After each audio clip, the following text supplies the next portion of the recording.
ሰላም ወዳጆች እንዴት ናችሁ? ዛሬም ደግሞ እንደተለመደው የ9 ወር ህፃናት ምግብ 7ኛ ቀን ላይ ደርሰናል። እንደሚታወቀው 10 ቀን እስኪሞላ ድረስ ሰራለሁኝ። ከ6 ወር ጀምሮ ደግሞ ላሉ ህፃናት በተከታታይ እየሰራን መተን አሁን 9ኛ ወር ደርሰናል። ቀጥለን 10፣ 11 እያልን እንቀጥላለን። እዚህ ጋር ስትገቡ አዲስ ከሆናችሁ ሰብስክራይብ አድርጋችሁ ግቡ። ለቁርስ ወደ አዘጋጀሁት ምግብ እገባለሁ። ለቁርስ ያዘጋጀሁትኝ ስፒናች፣ ኦት፣ እርጎ፣ ቺያ ሲድ እና ኪዊ ነው ያዘጋጀሁትኝ። ኦት 20 ግራም የሚሆን፣ ስፒናች 10 ግራም፣ ኪዊ 20 ግራም፣ ቺያ ሲድ ግማሽ የሻይ ማንኪያ ነው ያዘጋጀሁትኝ። በመጀመሪያ ቺያ ሲዳችንን በውሃ ሞቅ ባለ ውሃ እንዘፈዝፋለን። በመቀጠል ኦቱን የፈላ ውሃ ውስጥ በመጨመር እናበስለዋለን። ኦቱ ሲበስልልን ስፒናቹን አድቅቀን የከተፍነውን ስፒናች በመጨመር ማብሰላችንን እናጠናቅቃለን ማለት ነው። እዚህ ጋር የዘፈዘፍነውን ቺያ ሲድ፣ እርጎ በመጨመር እንደ ሳይድ የምናቀርበው እሱን ነው። ከነዚህ ግብዓቶች የተለያዩ ንጥረ ነገሮች እናገኛለን። እንደ አይረን፣ ቫይታሚን ሲ፣ ፋይበር፣ ኦሜጋ 3፣ ካልሲየም እና የመሳሰሉ ንጥረ ነገሮችን እናገኛለን። እንደ ሳይድም አደርገው እዚህ ጋር እርጎውን ከቺያ ሲድ ጋር ያለውንና ኪዊ ነው ያዘጋጀሁትኝ። ኪዊውን መሀል ላይ ያለውን ነጩን ክፍል እንደዚህ በመቁረጥ እናወጣዋለን እና እንደዚህ ቆራርጠን እያነሱ በእጃቸው እንዲበሉ የበሰለ መሆን አለበት። በደንብ በእጃቸው እያነሱ መብላት መለማመድ አለባቸው። አሁን ለማኘክ ራሳቸውን ማዘጋጀት አለባቸው። ስለዚህ ሁል ጊዜ የተፈጨ ደቃቅ ነገር የምንሰጣቸው ከሆነ በኋላ በጣም ነው የምንቸገረው። ለጠዋት መክሰስ ያዘጋጀሁት ሙዝና የለውዝ ቅቤ ነው። ሙዝ 40 ግራም የሚሆን ሙዝ ነው። ግማሽ የሻይ ማንኪያ የሚሆን የለውዝ ቅቤ ነው እዚህ ጋር ያዘጋጀሁት ማለት ነው። እሱን እንደዚህ በድንች መፍጫ ወይ በሹካ በመፍጨት አንድ ጋር ከለውዝ ቅቤው ጋር በመቀላቀል እንመገባቸዋለን። ከነዚህም ግብዓቶች ጤናማ የሆነ ግብዓት እናገኛለን። እንደ ፖታሺየም እና የመሳሰሉ ንጥረ ነገሮችን እናገኛለን ማለት ነው። የተሰራው ስራ ጠቃሚ ነው ብላችሁ ካሰባችሁ ላይክ አድርጉ። አይታችሁ ዝም ብላችሁ አትውጡ። ሰው እንደዚህ ደግሞ ሰርቶላችሁ ታዲያ ላይክ፣ ኮመንት በማድረግ ቻናሉን መደገፍ ካልቻላችሁ አልጠቀማችሁም ብዬ ነው የማስበው። ሁለተኛው ለምሳ ያዘጋጀሁት ምግብ እዚህ ጋር ሚሌት ምንድነው በኤግ ፕላንት ምን እንደሚባል በአማርኛ በጣም ይቅርታ እስቲ ግለጹልኝ በአማርኛ ምን እንደሚባል። የተፈጨ የዶሮ ስጋ፣ ሽንኩርት ትንሽዬ እና ፓፕሪካ ወይ ደግሞ የፈረንጅ ቃሪያ የምንለው ጥቂት፣ በጣም ጥቂት ነው የምናደርገው። የዶሮ ስጋውን 25 ግራም፣ ኤግ ፕላንት 30 ግራም፣ ሚሌትን ያልኳችሁ ይቅርታ ኮስኮስ 15 ግራም እና ሽንኩርት 10 ግራም፣ ፓፕሪካ በጣም ትንሽ ነው ያደረኩትኝ። እንደተመለከታችሁት ሁሉንም ግብዓቶች አንድ ጋር በመጨመር ከኩስኩሱ ውጪ ማለት ነው አንድ ጋር ጨምሬ ቀቅያቸዋለሁ። መጨረሻ ላይ ግን ኩስኩሱን ጨምሬ ደግሞ አንድ ጋር አበስለዋለሁ ማለት ነው።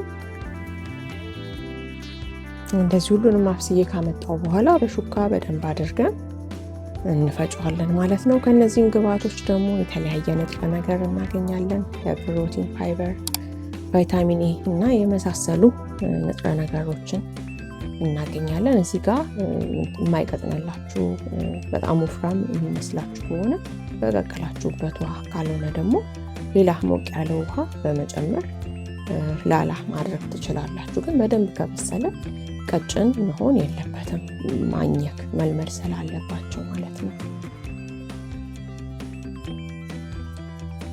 ለምሳ ያዘጋጀሁት ምግብ ይሄንን ይመስላል። አዲስ ከሆናችሁ ሰብስክራይብ አድርጉ። የደወል ምልክት ተጭናችሁ ደግሞ ሁሌ የምለቀው ቪዲዮ እንዲደርሳችሁ አድርጉ። ሌላው ደግሞ እንድሰራላችሁ የምትፈልጉት ነገር ካለ፣ ጥያቄ ካላችሁ ኮመንት ላይ አስቀምጡ፣ መልሳለሁ።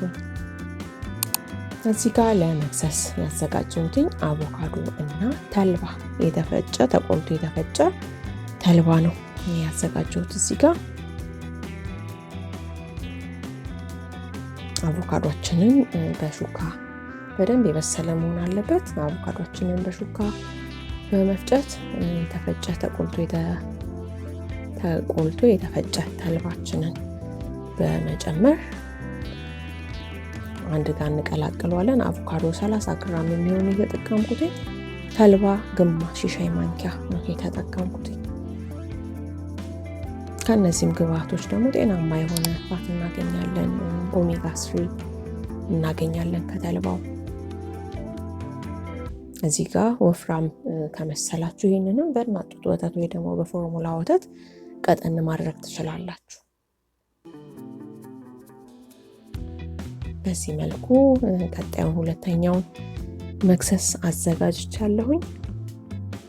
እንደሚጠቅማችሁ ተስፋ አደርጋለሁ። በነገራችን ላይ ይበዛል የምትሉኝ ሰዎች አላችሁ። እስቲ ገብታችሁ ሰርች አድርጉና ቼክ አድርጉ ይሄ ነገር ይበዛል የሚለውን ማለት ነው። እኔ በቀን ሊያገኙ የሚገባቸውን ንጥረ ነገር ያሟላ ነገር ነው ባለኝ አቅም በተለያየ መንገድ ሰርች አድርጌ እየሰራሁኝ ያለሁት። ለራት ያዘጋጀሁት ምስር፣ ስፒናች፣ ካሮት እና ሽንኩርት፣ ትንሽ ሽንኩርት ነው።